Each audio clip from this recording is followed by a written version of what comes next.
Okay, we have one fellow, and he says the following. He says, light doesn't require a medium to travel. We're talking about travel. Travel means motion, that you move from one location to the next.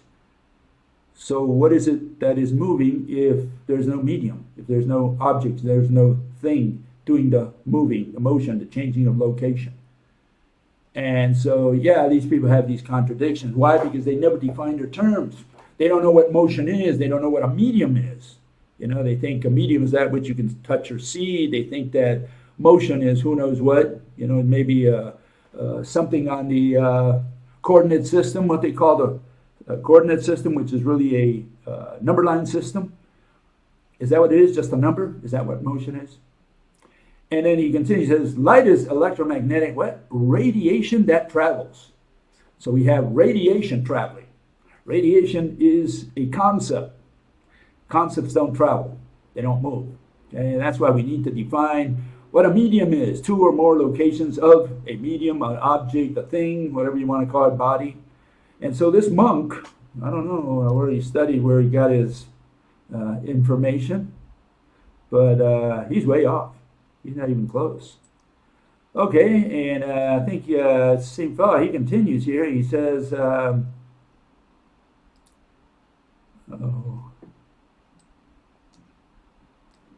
he says, we can illustrate concepts. You can illustrate a concept. Unbelievable. Yeah, that's what people say. And so, you know, how can I tell you? Some of these people, I don't know what they're doing in so-called science. I mean, they should be in religion. They're really monks. That's what they are. And here he says, science is about what? Description, explanation, prediction. Well, it's not about explanation because, you know, the mathematical physicists will tell you that science has nothing to do with explanation because they cannot explain, like gravity or light. They cannot explain that. They cannot explain the atom. All they can do is describe it, and they do so mathematically. And so it's just a description, what mathematical physics calls science. In other words, the official science. We call it explanation. Everybody else calls it what? Description and prediction, observation, that kind of thing. And it's controlled through observation, experimentation, and peer review. Especially, I like the peer review part. Okay. Yeah, I don't know about peer review because peer review deals with convincing. They say, look, convince me. If you cannot convince me, I will not sign your paper. I will not allow you to publish it. And for you to convince them, you have to more or less, you know, toe the party line. You have to write something, you know, and submit something that more or less resembles in some way what this guy already studied. That way, in other words, if he studied, I don't know, general relativity, well, you better start first giving, you know, homage to Einstein. If you don't do that, you already lost. But once you've done that, you still have to talk about space-time and black holes and dark matter and all this nonsense that they have out there.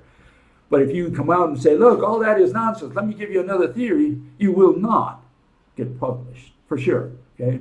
Experimentation, there's no experiment you can run with invisible, intangible entities. You cannot see, you cannot touch, like light, the mediator of light, the mediator of gravity. There's no experimentation that you can do that will save, that will give you an insight into what mediator, what the mediator of gravity is, or what the mediator of light is. And that's what you need to have in order to give an explanation, a physical interpretation. Without that, you have nothing. You're not a part of physics. Okay. Okay. Here we have another fellow, and he's got a problem with language. And again, it shows you how all these so-called scientists, these amateurs, I guess, they get into physics, and they don't really belong in physics. They don't even have the language. In fact, all their language comes from the establishment. All that, the words that they use were put in their minds, in their mouths, by the mathematical physicists. And here you can see it. I've underlined the words. You can see it here plainly. Okay? So to understand what I am saying, to clarify what I said, he wrote something last week, and now he's going to clarify it. Okay, let's see what we can understand from what he clarifies. It says, stars bend light. They bend light. Okay, I don't know what light is, but he's going to bend it. I mean, first he should say, look, light is a hammock. It's a chain. I don't know. It's a river. Maybe you can bend a river. I don't know. And then you can talk about bending. It's a sheet of paper. Then you can bend it, right? Then you can talk about bending. But to say that stars bend light, he's already failed. Okay? He says electrostatic forces bend light. No, forces are concepts. Forces cannot bend anything. Okay, much less a concept called light. You have to tell us what it is bending. You have to illustrate the object, then you can talk about bending. You can bend a table, you can bend a hammer, you can bend a banana, but you cannot bend a concept. And that's what he's talking about. That's the wording they put in his mind, in his mouth. And that's what he blurts out. Okay? And he says, forces between electrostatic fields. Now, you cannot have forces between fields. Okay, forces are concepts, fields are concepts. You cannot have forces between two concepts. You cannot have a concept between two concepts. Okay, so he doesn't understand that his entire wording, his entire language is bogus. Okay, he doesn't understand that. He talks like the mathematicians talk, and they don't even understand what they're saying. They just deal with all these mathematical concepts. They treat them as physical objects, and that's what he's doing here. He's doing exactly the same thing. Then he says fields around those particles. No, you cannot have fields, a concept called field, an abstract mathematical concept. The word field means many numbers, right? In a region, right? Different strengths of whatever, temperature, or whatever you're going to field, gravity, electricity, whatever you have. They call that a field. But what is a field? Fields is a bunch of numbers, a bunch of values. And so he's talking about concepts around what particles? You can't mix them. You can't say that a particle is surrounded by fields or, by all these numbers. So when you do that, you're mixing math with physics, what they call mathematical physics, which is an irrational religion. Okay, it has nothing to do with physics. Okay, because again, they have no possibility of giving you a physical interpretation. Okay, then they have fields that influence light. Again, concepts cannot influence another concept such as light. You cannot say that light bends, that it's influenced by a field or by forces or any of those. Fields, it talks about currents. What is current? I don't know what a current is. You're talking about a river. I mean, if you're talking about a river, you can talk about currents, right? But if you're just talking about, the current itself, current is a verb. Current means something is flowing. That's all current means. So you can't use the word current in physics as a physical object, but he treats it as such. And then he says fields of charged particles. I don't know what a charged particle is. What is it? It has a Visa, a MasterCard. What is a charged particle? Charged is an unscientific term, okay? Because charge belongs to math. It doesn't belong to physics. It's when you bring it to physics that you're doing irrationality. There is no such thing as a charged particle. You have to tell me what that particle is doing, okay? Under the rope model, no problem. Clockwise and counterclockwise. Now we can all understand. The particle is moving this way or it's moving that way. Very simple stuff. But you cannot say it's charged particle and it's positive and it's negative. It's north, it's south. None of that has any bearing on science, okay, let alone physics. And then he says the ethers of these GR models are charged particles, whatever that is. We can remove the word charged, an adjective there, okay, forget it.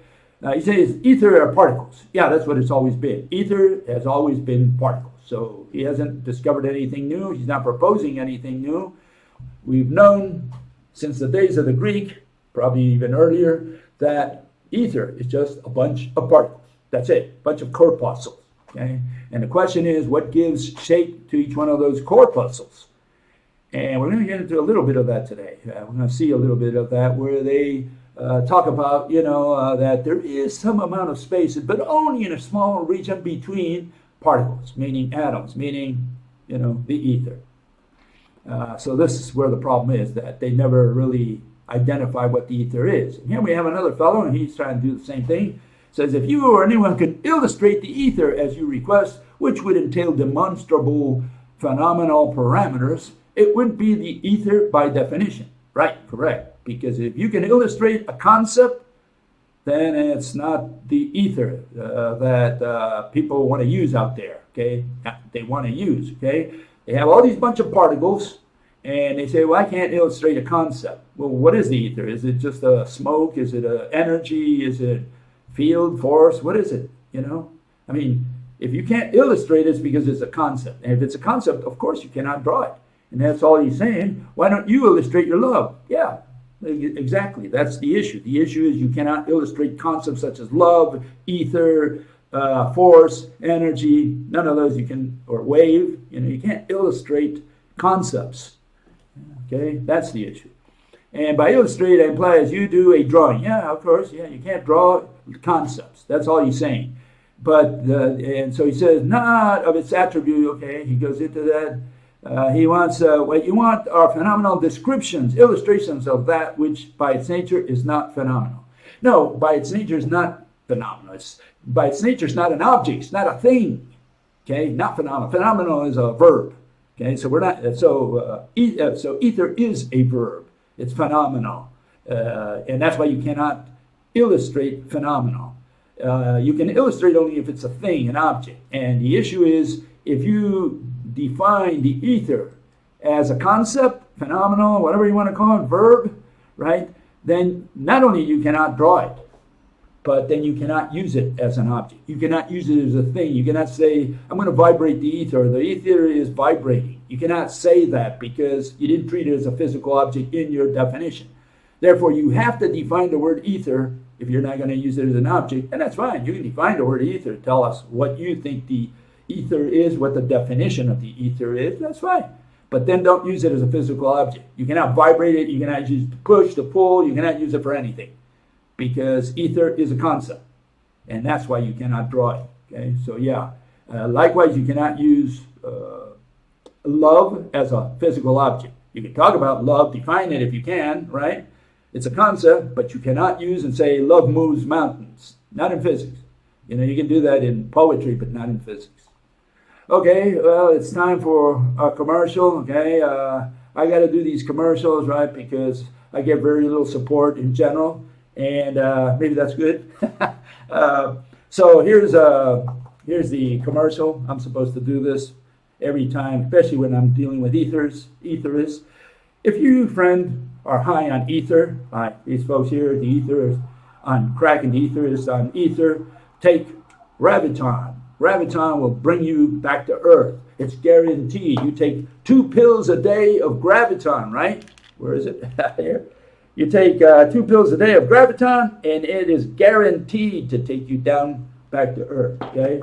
So if you're flying high, hey, there's your solution. 2 pills a day will do it. Okay? So much for our commercial. Now, let's go with something a little more substantial. Give me a second here. Okay, here we go. Fellow says, space is a concept. Yes, correct. Means nothing, literally. Time is a concept. Absolutely. But then he says, physics, properties of matter and energy, defined by immutable actions. No, energy is not a word that belongs in physics. Energy is a word of mathematics, has nothing at all to do with physics. Okay, so let's get that straight. Energy is a concept, mathematical concept. We don't use the word energy to give a physical interpretation and explanation of a mechanism. You cannot use the word energy because all you're doing is introducing spirit. You're saying the spirit did it. That's all you're saying when you're saying the energy did it, or the field did it, or the force did it. You can't use those words. They're 4-letter words. Fowle says it's referring to the black hole, right? It's pinpoint, nothing with infinite mass. Absolutely, that's what they say it is. It's a pinpoint nothing. In other words, a singularity is what a center is. What is at the center of a black hole, and that center is 0 volume, 0 dimensional, 0 size, 0 shape. There's nothing there. But they say that it's got infinite mass. So you figured it out. How can nothing, 0 volume, have infinite mass, especially when the black hole crushes all matter out of existence, all atoms that penetrate are crushed out of existence? If that's the case, mass is the quantity of matter, or a measure of the quantity of matter, therefore there's no matter, therefore there's no mass. So a black hole not only has zero-dimensional singularity at its center, but there is not infinite mass, but no mass whatsoever. It's zero mass. And that which is zero-dimensional, zero size, zero shape, and has no mass whatsoever, no matter, is called nothing. That's the definition of nothing. That's all a black hole is. But then he says, how can infinite density be called nothing? Exactly, yeah. But again, it doesn't have infinite density, because in order to have density, it's got to have some volume, and a black hole singularity, which is where all the mass is concentrated in, has zero volume. Okay, let's get that straight. Just call it pure nothingness or perfect vacuum or something. Absolutely, that's what they should do. Why do we bring mass into every subject ever? Well, there's a reason for that. The reason they bring the word mass is that's the only explanation mathematical physicists have for what they see out there in the night sky, the astronomers and all these theoretical physicists. Mathematical physicists. What they do is they go out there and they look at something happening. They primarily, the way the black hole came into existence from an experimental or observational point of view, is they saw a star rotating around nothing. They had already theorized that a star, at least 3 times the size of our sun, can collapse to a black hole. Okay, so they say, well, we can't see it because all the light is sucked inwards, etc., etc. And so now, when they see something, a star rolling around nothing, they say, oh, there's got to be a black hole in the center of that orbit. That's the way they figure it out. And what is a black hole? It's just mass, as far as mathematicians are concerned. All they do is just talk about kilograms and tons and, just numbers. They don't talk about things. They don't say, look, there's this monster star in there, full of gas, hydrogen. No. They could talk about a dark star, for example. They could say, well, it's turned off, that's why we can't see it, but it's got all this matter in there, meaning mass, right? Concentrated mass. That's not what they say. Black hole is zero-dimensional, zero size, zero shape, no shape whatsoever. And it crushed all matter out of existence, meaning it's got no mass either. So it's got no volume, no mass. That's the definition of absolutely nothing. That's the definition of empty space. Okay, so here's a fellow, he criticizes my theory. Okay, good. Have you ever seen a rope? Electromagnetic rope he's referring to, right? Well, an object is not that which you can see or touch. It's that which has shape. Okay, so the electromagnetic rope is invisible and intangible to human eyes, right? So no, I have never seen a rope, never planned to, never will be able to, and no one will be able to. There's no way you can prove, like you prove this table to yourself that, yeah, I touched the table. You can't touch the rope, you can't see the rope. There's no way. You can't even do that with one atom, let alone with the rope, which is orders magnitude thinner. But so no experiment will elucidate its nature. There's no experiment you can run. There's nothing that you can't go to the lab or to the field and say, I'm going to detect or show everyone that the rope exists. You can't do that. Okay? There's no way you can make the rope available to the human eye except by drawing it, by illustrating something and saying, look, this is what I propose. A pair of twine threads, and this is what I think the mediator of light is. And what is the mechanism? The mechanism is torsion. That's what sends the signals we call light, right? Or electromagnetic radiation in both directions. Okay, one fellow says here, you were ridiculed for your ideas? Absolutely. Yet you're doing the same to others? Absolutely. You are no better? Absolutely. I agree with all of what this fellow said. Yeah. And what this fellow doesn't understand, he's been around for a while, and I've been ridiculing his ether. Really, I'm not ridiculing him. I'm treating him with the respect that he deserves. That's the way I look at it.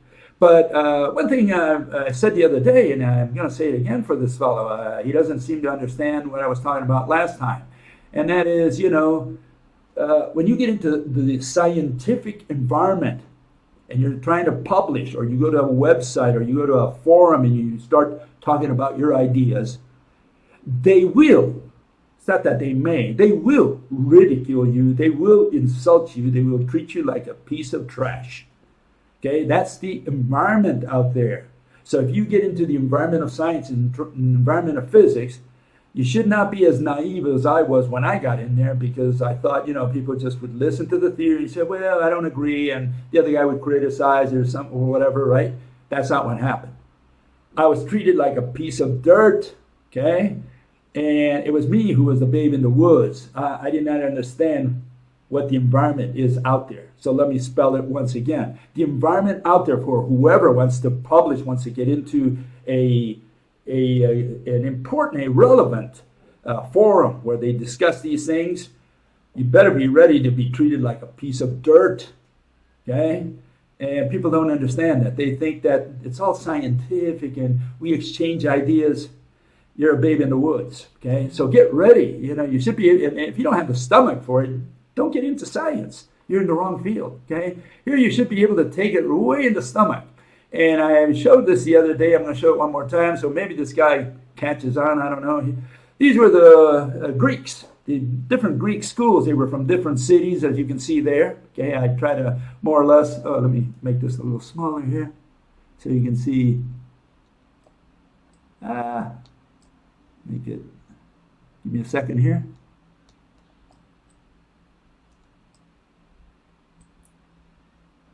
Okay, so you have all these different schools from the days of the Greeks. All these people insulted and ridiculed each other. Okay, one would laugh at the other. Look at the stupid ideas the guys on the other side of the Mediterranean have. Listen, this is what they believe in. And the other guys would do the same thing, and they would throw dirt on one another. That's how we started science. All these so-called philosophers, they did the same thing to each other. All these schools just pissed on each other. That's the way it was. That's the way we started out.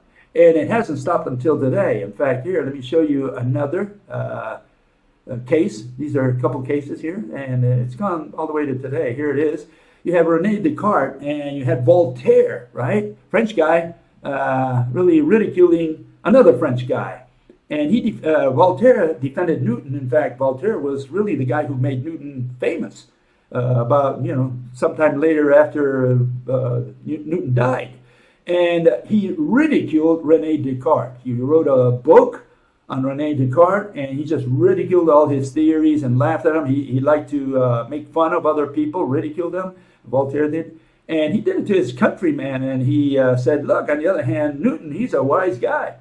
And then you have the big debate between Robert Hooke and Isaac Newton. They were more or less contemporary, okay?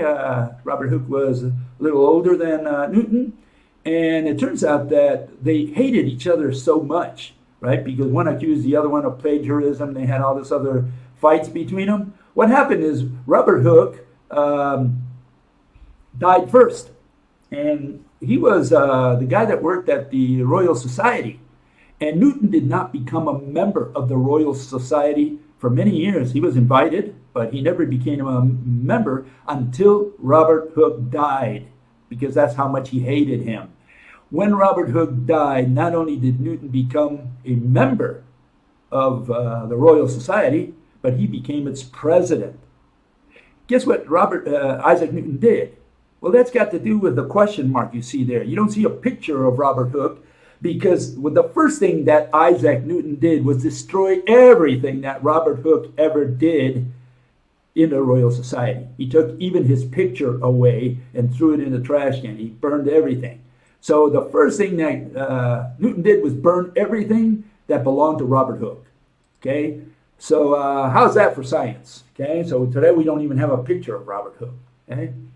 And here you have more current. I showed this the other day again. One more time. Here it goes. This is good old Juanito Baez. He thinks of himself as a great mathematician. He does all these numbers out there, but has no knowledge whatsoever about physics. And here you can see number 19 in his crackpot index. That sounds like a very important, paper, the crackpot index. He should publish it, right? This is what he created. This is his only contribution to science. And look at number 19 there. 10 points for arguing that while current well-established theory predicts phenomena correctly, it doesn't explain why they occur or fails to provide a mechanism. He thinks that you should take points away from the person who proposes mechanisms. He wants to do math because that's what he thinks physics is. Okay? And so all these people, they laugh at you, they will ridicule you, they will throw rotten eggs at you. And so if you're going into so-called science, so-called physics, you better have a very strong stomach. You're gonna get a lot of punches in the stomach, okay? So all I can tell you is, warning, word of warning, be ready for everything. And don't take life so seriously. That's my other comment for you, okay? Okay, last comment here, fella says, no one knows much of anything. This universe is rather a vast mystery. Why, how, when it began life, etc. Yeah, some of these people, like this fellow, they don't understand anything. So they say, we don't know anything. We really think we know a lot, we humans, but, the universe is beyond our comprehension, and everything that happens in nature, we don't understand it. This person uses the wrong word. It's not a question of knowledge. Science is not about knowledge. We do not use knowledge in science. What we do in science is explain. Okay? So again, the scientist put these words in his mouth. Really, the mathematical physicist put these words in his mouth. Science is about, knowledge. No, it ain't. It has nothing to do with knowledge. Knowledge is belief and justified true belief, right, as Plato called it. It's just belief. That's what knowledge is. When you know something, you know it for sure. Okay? And that means you believe it. And the other guy has a different belief. You know for sure God exists. The other guy knows for sure that God doesn't exist. And who's right? So knowledge is not part of science. Knowledge has to do with belief, and it's part of religion. Okay? In science, we explain. We explain the mechanism for the purposes of physics. Once you understood it, we're done with science. What comes next, what comes after that line is religion. Belief. Do you believe in this theory? Do you believe in the other theory? Well, you can believe in any theory you want. That's your personal, prerogative. You can believe in whatever you want. But science is about explaining physics, right? Explain the mechanism, we're done with science. What Bias doesn't do, he doesn't explain. That's why he's not a scientist.